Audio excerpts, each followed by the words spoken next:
Halo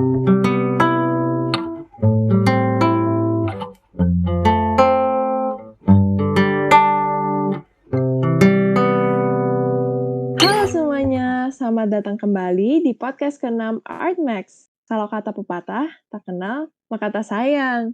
Jadi kita kenalan dulu nih, gue Kanisha Kristella, dan hari ini gue nggak sendiri, gue bareng temen gue.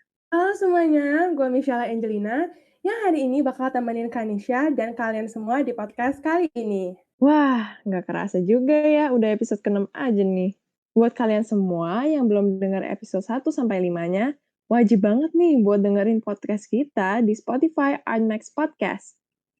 Bener banget. Oh ya Kani, ngomong-ngomong gimana nih kuliahnya?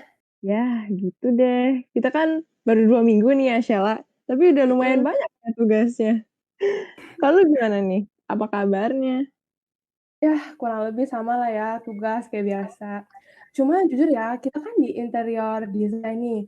Nah, Kani tau gak sih kalau banyak loh teman-teman kita yang penasaran tentang pengaruh pandemik dalam perancangan interior. Dan kebetulan juga karena kita belum terjun langsung ke lapangan, ya jadinya tuh agak kurang kebayang gitu deh pengaruh real impact-nya gitu. Bener. Gue juga penasaran sih sebenarnya. Nah, karena kita sama-sama penasaran, gimana kalau langsung aja nih kita ngobrol seru bareng tamu spesial kita yang inspiratif dari Domicilium Studio. Yuk. Halo Kak Santi, halo Kak Henry. Hai. Kabar? Nah, Baik nih, sebelum kita Kak. mulai, boleh nih perkenalan dirinya dulu buat teman-teman pendengar podcast kita. Saya Humphrey, saya prinsipal dari Domicilium Studio, dan ada partner saya, Santi. Hai, Santi Aloysius. Saya juga prinsipal di Domicilium Studio. Nah, kabarnya gimana nih, Kak? Baik, kayak it seems like this year things are picking up. Jadi tahun lalu tuh it's like almost like a sabbatical untuk semua orang di kreatif ya, karena things are getting on hold, semuanya juga nggak seaktif tahun 2019, which is in a way ada silver lining lah, ada good things about that comes from it. Tapi ya ada anxiety juga ya. Everyone is having anxiety kan. Tahun 2020 itu kayak waktu istirahat ya? Kayak waktu istirahat, tapi itu kayak tahun 2020 kayak ditampar gitu lah sama alam gitu. Kayak, lo tuh ya kebanyakan kerja ya, lo bobo sekarang, bobo di rumah. Benar. Disuruh istirahat dulu ya, tahun istirahat. Tahun istirahat. Yeah, I look at it as a sabbatical year for everyone.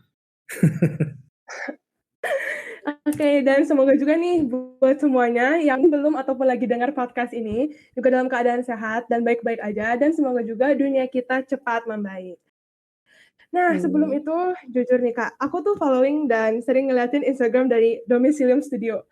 Ya, kan sebagai reference desain sih, dan untuk improve visualisasi aku juga dalam ngedesain. Karena aku ngerasa desain di Domicilium Studio itu benar-benar vibes dan suasana ambience tuh aku banget gitu. Dan sebelum kita bahas lebih lanjut nih, boleh dong Kak ceritain sedikit gitu latar belakang bentuknya dari si Domicilium Studio ini. Wah, Domicilium Studio ini happen by accident sih, but happy coincidence ya kalau kita bisa bilang. Udah jalur jalannya udah begitu ya. Jadi both Humphrey and I, we got back from the States itu tahun 2009 awal. Kalau pada inget ya, tahun 2008 mulai dari Agustus sampai akhir tahun itu it was like a economic disaster and resesi ya di Amerika kan. Karena waktu itu stock market jatuh, Lehman Brothers juga jatuh, banyak hal kayak kayak zaman-zamannya yang inilah, pokoknya like uncertainty ya. Like 2020, cuman itu lebih kayak economical ini ya. Tapi at the same time it was gimana ya, we came back to Indonesia kan kicking and screaming karena kita udah comfortable banget di sana, karena saya sama Humphrey kan we've been practicing design and architecture di sana udah lama ya, karena kita di sana saya 10 tahun, Humphrey berapa tahun? 15 tahun. Humphrey 15 tahun di sana. Jadi pada saat kita pulang ke Indonesia, saya udah punya bekal pengalaman 4 tahun kerja di hospitality design group, interior design firm. Humphrey udah berapa tahun lo? 7 tahun. Oh ya, 7 tahun. Iya. di architectural firm gitu, developer juga ya kebetulan dia. Architecture interior firm. Architecture interior firm. Yeah. Jadi waktu kita pulang bener-bener kayak sebenarnya at the back of our mind sebenarnya kita juga kayak mengakui kayak okay, maybe kita udah punya cukup bekal untuk to do on our thing, but we don't know what is it gonna be. Malahan tadi saya mikir pengen membelot jadi jewelry artist. Dia mau jadi hippie, pindah ke Bali. Tadinya gue mau ke Bali. Gue pindah ke Bali, gue pengen jadi jewelry designer aja, udah belajar silversmithing, udah I had a jewelry line Dulu di Chicago ya, waktu itu. I had a jewelry line, went well, it got covered by magazine, ada trunk show gitu. This is while gue masih kerja jadi designer, interior designer for this hospitality firm ya. Ini kayak hobi on the side, and I thought I was going to pursue that pas gue pulang gitu. Terus jeng jeng. Gue balik. Hamfred ternyata sebulan kemudian dia juga balik gitu kan. We were friends tapi bukan teman sekolah ya kita ya. Kita tuh teman because we have a common friend, and there's not a lot of architects and designers yang orang Indonesia di sana, dan kita mainnya juga nggak sama orang Indonesia ya. It's very odd that we met through an Indonesian friend because in Chicago kita tuh kayak orang Indonesia dikit banget. We met through a friend of a friend in a party. Terus kita nggak pernah yang namanya kayak bestie gitu, nggak begitu banget sih. Temen makan, temen mabok, temen pergi ke party yang kalau partinya lebih ke party industri. Kita bukan party yang biasa ya, lebih kayak kalau kita pergi ke party it's more like gimana ya, event arsitektur atau event design di Chicago. Kan Chicago is an architectural city, right? Jadi every year they have NeoCon. Di NeoCon itu setiap tahun pasti kan kayak semacam it's like a design week for designers di Chicago in the States basically. Jadi banyak party. Kita kesana cuma party doang. Kita nggak pergi ke presentasi, nggak pernah, bandel banget. Lu nggak pergi kali, cuman gue pergi sih. Enggak, gue nggak pergi. Gue cuma party, maaf. Gue ketemu Humphrey setahun sekali di sana, janjian gitu. Lu di party mana? Let me in. Lu minta invite apa? Kita teman kayak gitu doang gitu. Sampai one day pas gue pulang, Humphrey a month later pulang gitu. Gue tahu lu mau balik sih, San. Cuman gue nggak kontak lu. Iya, dia being sneaky. Dia nggak bilang sama gue. Gue pikir gue akan menerjang dunia baru di Indonesia, balik setelah 10 tahun tuh on my own. And then suddenly jeng Humphrey pulang sebulan kemudian. Iya. And he messaged me on Facebook. Masih zaman Facebook. Awal-awalnya Facebook kali itu. Gitu. That's how we got together again. And waktu dia message gue, langsung dia bawa bisnisnya. Dia tuh langsung bawa bisnis ke gue. Iya, harus gercep, Ci. Iya, dia langsung bawa bisnis. Dia bilang, son, what are you doing? Are you busy? Atau any, I have this project, a small restaurant in Senayan City. I think that, do you want to work together on this one? Gitu. Kan, it was penawaran yang menarik karena gue lagi pengangguran. Iya. Gue ingat pertama kali gue ketemu lo pas balik itu di GI. Itu kayak lamaran aja, orang tua kita semuanya dateng gitu. Cuman kita, we are purely business partners, we're friends gitu, just to clear the air. Yeah, so that's how it started. So he came out with the project and I thought it was more like a freelance thing. And then all of a sudden, kenapa banyak ada orang lain kayak yang hubungin kita lagi? Iya, lanjut terus. They heard about our project, our first project, and they were raving about our design and how we manage our project. And from then on, it was a history. Ya udah, dari sana kita terus terang, people come to us for some reason. Iya. Wah. Expected banget ya Kak, jadinya tiba-tiba jadi gitu Domicilium Studio. Iya. Itu by chance beneran. Kita bukannya like a classic story of teman sekolah lulus buka firm. No, it's not like that. It's more by chance and we just grab the opportunity aja gitu. And make the best out of it. Iya. Oke. Nah, Kak, kan seperti yang kita tahu nih ya, kan sekarang ini lagi pandemik nih ya dunia kita ini. Nah, banyak banget usaha yang kena dampaknya. Kalau dari Domicilium Studio sendiri gimana nih dampaknya? Wah, Kita dampaknya malah bukan dari project. Bukan. Dari apa tuh, Kak? We found it very interesting karena a lot of our staff actually they are bisa dibilang kan kita kan our staff itu kan we have around 30 people in Domi ya. iya. And many of them have from a really quite an interesting background of family yang they don't have to work. So a lot of them they're just like, oh, my parents said I cannot work, I cannot go outside anymore, so I'm resigning. I was like, dude, a lot of people nyari kerja pada di layoff. Kenapa lu berhenti? I was like, okay, we have projects. You know that we have projects that we're okay, right? Yeah. So I found it's a very interesting situation. Gue sampai bingung gitu. Jadi sampai segitunya dia takut sama COVID yang dia tuh sampai nggak boleh keluar sama orang tuanya. Jadi they just take the opportunity to resign. I was like, okay deh, terserah lo. Wow. Tapi kalau untuk ongoing projects itu pada masa itu gimana Kak transisinya? Ada sih beberapa yang on hold, pasti. Iya. I mean, it's tapi it's not like forever kind of on hold. It's more like a couple of months of on hold.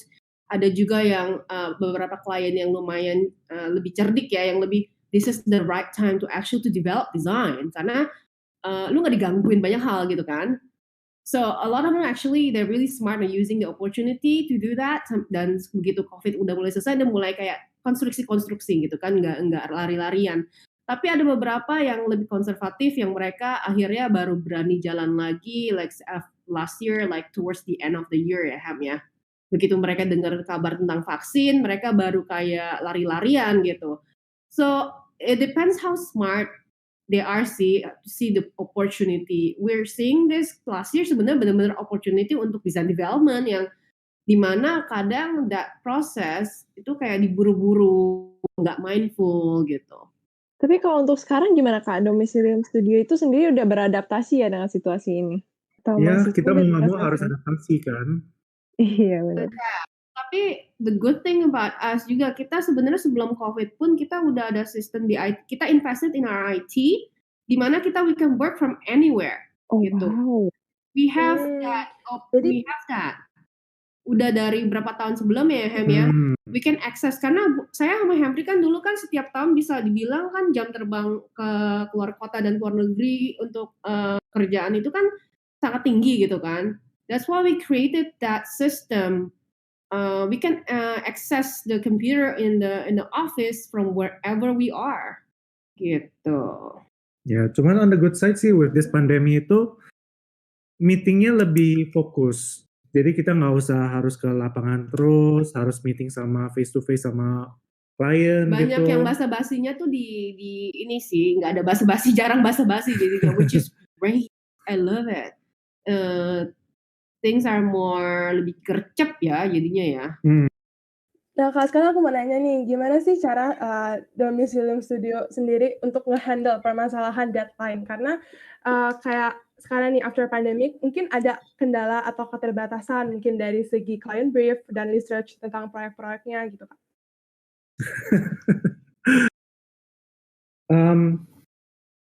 Emang kalau dari luar itu kedengarannya ya harus ada protokol semuanya ini, dan kebanyakan sih kontraktor dan owner juga patuhin protokol-protokol ini. Cuman kalau ngelihat dari dalam, it might be a different story itu. Udah banyak orang yang udah pasrah banget gitu. Ya kalau kena COVID ya udahlah gitu, project harus jalan gimana lagi kan. Jadi kita juga we have to take precaution kan. Jadi dari kantor kita juga harus was-was gitu, harus semuanya pakai masker, semuanya kita harus equip mereka for war gitu, walaupun hanya pergi ke project bentar untuk nge-survey gitu. Atau meeting sama orang juga semuanya harus benar-benar itu jaga-jaga. Ya, dan in terms of deadline, COVID or no COVID, deadline is always there. It's up to you how do you manage them. In projects, you have to harus diskusin lagi sih the deadlines. If it needs to be moved, then it has to be moved. Ya udah, mau gimana? It's about safety kan. Now it's not about how fast or how slow we are working. It's more like what is the safety gitu kan. We have to be mindful in every step dong. Kita nggak bisa membahayakan keselamatan orang lain gitu. Jadi that has to come into mind. Dan kita harus tegas sih sama klien about that. Itu harus prioritas juga sih. For the safety of our people and also their people kan. Right. Ada juga satu project yang mereka maunya lari terus, tapi akhirnya mereka satu kantor semuanya pada kena COVID sekarang. Wah. Karma is a bitch. That's true. Iya. Kalau menurut kakak nih, bagaimana pandemi ini merubah the future of interior design? Mindfulness sih menurut gue. Iya. Mindfulness. We have to be mindful in every step that we do as a creative. Kita harus think over about a lot of things. As simple as material yang gampang didisinfektan, yang gampang dibersihkan ya, yang gak ribet, yang tidak mengumpulkan bakteri dan virus gitu kan. That's one small thing lah. Other thing itu how do we manage our project juga gitu kan. How do we care for our talents in our office. How kita ngelihat anaknya, kalau anaknya udah lembur terus kan imun turun. They need to have some days break, ya they have to take a break gitu kan. Always have to remind everyone they have to take their vitamins, drink enough water, stay healthy, meditate. Exactly.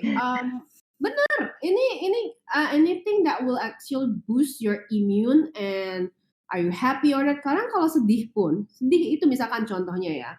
I have a friend yang orang tuanya meninggal, and then dia sedih banget tadinya sehat bugar, mereka satu keluarga kena COVID karena pada saat mereka berkabung dan sedih itu, your immune went down. Langsung kena begitu ada sedikit gitu. Jadi whatever the situation is, kita tetap harus mindful dan aware ya sekarang.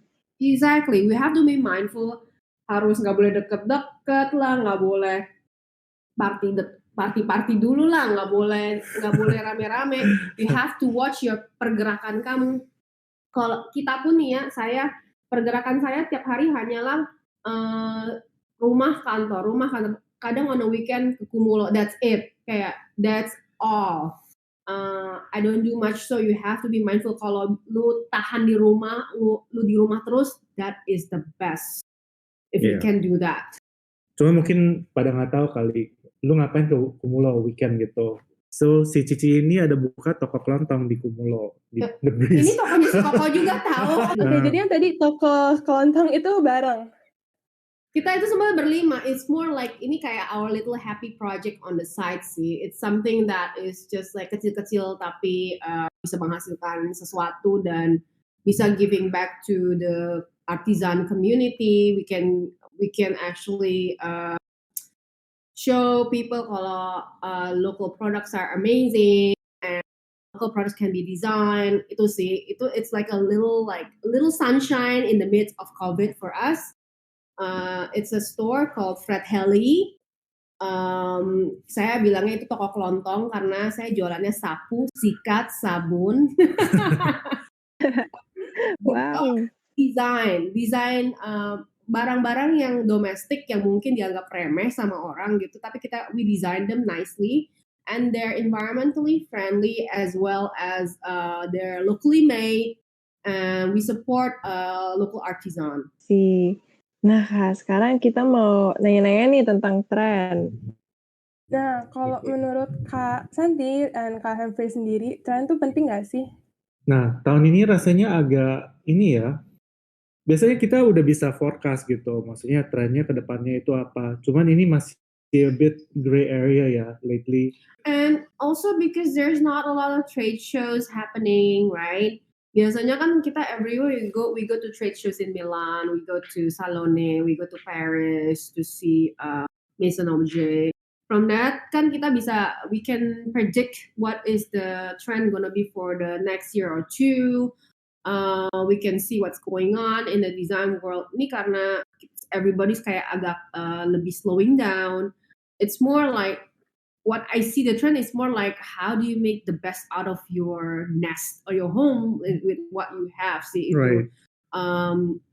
trend is actually more like you have to see people psychology on overall gitu Yes, sih. I think that's it gitu. Maksudnya sekarang psikologi orangnya kan gimana kan. Jadi ekspektasi maybe they're looking for the trend this year is they're looking for comfort gitu. They're not really looking for something yang kayak lebih extravagant, opulent gitu. Lebih something that makes them feel safe gitu. Karena mereka mau ngerasa aman di zaman-zaman pandemi ini. Right.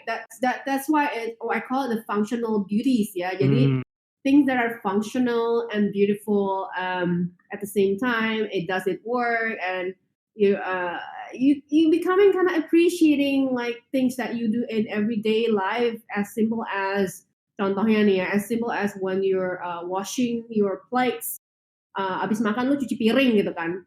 You have to think it this way. Lu bisa cuci piring itu lu harus bersyukur, dan you have to really enjoy the moment lu cuci piring. Mungkin using like the right kind of like sabun yang good for the environment and for your skin, using the right kind of like sikat yang mungkin sikat ini kalau misalkan udah lu nggak bisa pakai lagi, it will go back to earth. Bisa nggak itu disintegrate? Bisa nggak itu jadi kompos gitu kan? Things like that. You have to think about when lu bisa cuci piring, berarti kan you have a plate yang lu bisa kotorin yaitu dengan makanan kan, berarti lu masih bisa makan. Things that you have to be grateful of. I think the trend is going that way. Yeah, and plus we can see kalau trend forecastnya si Pantone aja warnanya itu kan something that's very cheerful gitu kan. Karena mungkin tahun lalu itu kan Pantone warnanya itu biru. Terus tahun ini warnanya gray and yellow kan. Gray and yellow, something that's calming tapi it needs to have something that's happy. Iya. Needs some happiness in the midst of the grayness.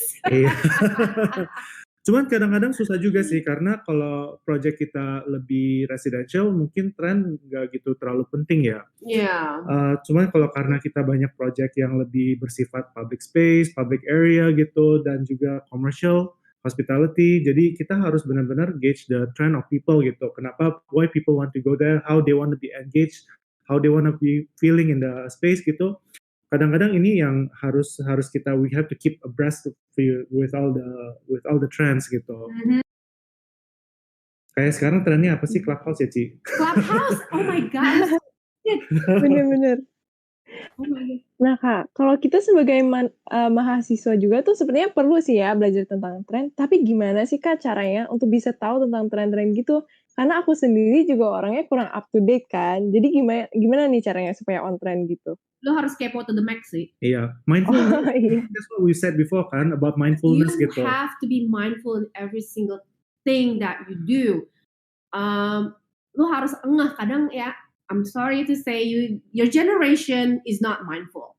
You only see things on the surface. You don't really dig into things deeply. There's not a lot of understanding in what you do. You have to understand in every single thing that you do. There's a lot of why behind everything.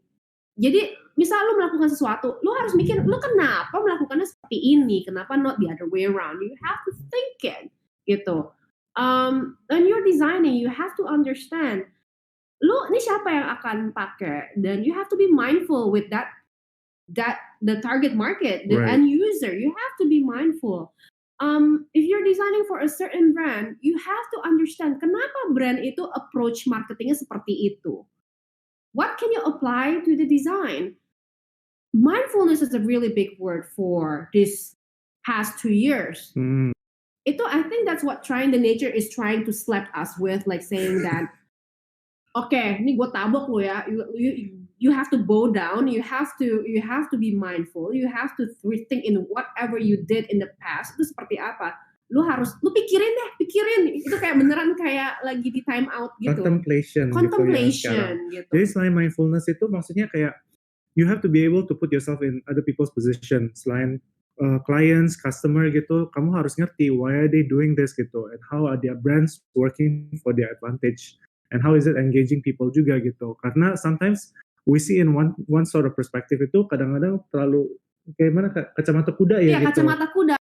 You just don't know how to get out from it. Yeah. You need to learn how to see things from bird's eye view. Tapi lo bisa zoom in and zoom out. Iya. Actually, school is the perfect time for you to be mindful gitu. Take your time. You guys need to really train yourself to be mindful at this age gitu. So when you go out, try to observe people, try to observe your environment, try to observe everything, even the news and everything else gitu. So you can at least like try to get that mindfulness kayak kenapa sih, why is this world going this way gitu. Yeah, and also for those who's looking for internship, you have to be mindful with who are you going to do internship with. Lu jangan asal-asalan. You have to do your homework. You have to see what kind of environment do you want to grow in. So you have to know what kind of firm, what kind of, misalnya kenapa lu mau di firm ini? You have to find out about the firm. They will ask for you. Why do you want to be here? Gitu. Wah, kita tertampar banget nih ya Michelle. Kita harus lebih mindful berarti ya. Harus latih dari sekarang nih. I think in every Ya, aspect ini of your life you have to be mindful sih. Every single thing. ya. Yeah, it applies for your character sih. It's going to build you character in the future. It will build your character, exactly. Ya, benar. Nah, kalau untuk dari sisi perancangan proyek sendiri nih, tren yang paling sering di-apply ke proyek itu apa? We don't really use trend atau gimana. Kita lebih case per case. Everything is bespoke. Everything's custom. We have to really dig deep on siapa yang pakai, and pokoknya we do our research first in whatever you do. Before you're designing, you have to do your research. You have to do your homework. You cannot just jump into 3Ds. You cannot. You have to act based on data. Iya. Cuman gue lagi mikir lagi apa tren itu kata-kata yang benar ya gitu. It's misleading. Kalau udah jadi tren itu apa jadi passe ya, apalagi untuk project gitu. For me, if it is becoming a trend, it's passe already for us. Itu udah basi buat Tumi. Iya. Jadi seharusnya kita set the trend. Yeah, you gitu as a ya. creative have to set the trend. Kita ngeliat nih sih contohnya waktu zamannya apa ya? Zamannya Kosenda when we did Kosenda, it was not the trend by that time, right? Tapi by the time people come to us to do another Kosenda, we're like, sorry, we don't do that anymore. Because for us, we did it already gitu. Jadi whatever's already in trend, what people already see out there, for us itu udah kayak udah enggak, ini bukan tren lagi menurut gue gitu. Jadi ini kalau boleh gue buka rahasia juga, sebenarnya gue sebelum jadi interior designer, I have a marketing management degree as a background ya. That's when I actually learned how to analyze the movement in the world in terms of that's why I like Clubhouse, because it gives you a lot of information about stock market, about health, about VC, but all the other things outside of design. I like to read and to analyze things from psychological point of view and economy, social economy, politics. Itu yang bisa mendukung you can actually predict the trend of the world in the creative industry. Ngerti nggak kalian? Jadi rasanya terlalu dalam deh. Nggak apa, kita belajar banget ini. Because they asked me like, how do I know about trend? I was like, well, I did my homework. We actually watch the politics. We watch what's going on in the world. We watch like what are people's behavior. That's when you know, lu tuh udah bisa kayak mengira-ngira, with that kind of behavior dengan keadaan seperti ini, people tuh bakal gimana? How do they respond to this in lifestyle? Ya kan? Iya. Cuman apa kayak zamannya kayak a few years ago gitu, semuanya everything is about opulence gitu kan. Everything about bling bling bling gitu kan, kilap. Kenapa? Karena economy is great. Everybody's making money. Yeah. Even lu TikTokan aja dapat duit gitu kan? Maksudnya like it was so easy to be an influencer. Apalagi yang influencer yang masih muda-muda, they can make hundreds of millions rupiah in a week by just joget-joget atau bikin like makeup tutorial and all that stuff. Like this opulence is everything. Yeah. Tapi kalau sekarang rasanya lebih, that's why it's going a different route. Lebih healthy, lebih mindful, not mindful sih, lebih contemplation gitu kan, of what we are doing in this world, how much emphasis are we helping to save this world gitu. Maksudnya this world is crumbling as we know it. with the pollution, everything else gitu, I think people are taking a second look at how we're doing things gitu and analyzing kan. Yeah. Gitu. I found it very interesting lately. Also, there's a trend of people like refusing to have child. They're Oh refusing iya. to have children. Oh. There is a hashtag in Twitter for that. Oh ya? It's long and it's really funny. Tuh inspirasi Well, bisa dari mana sih, aja, bener dari juga. Twitter kek, dari mana? Dan jadi dari tadi yang aku tangkap itu ya, jadi we have to be creative and think out of the box ya.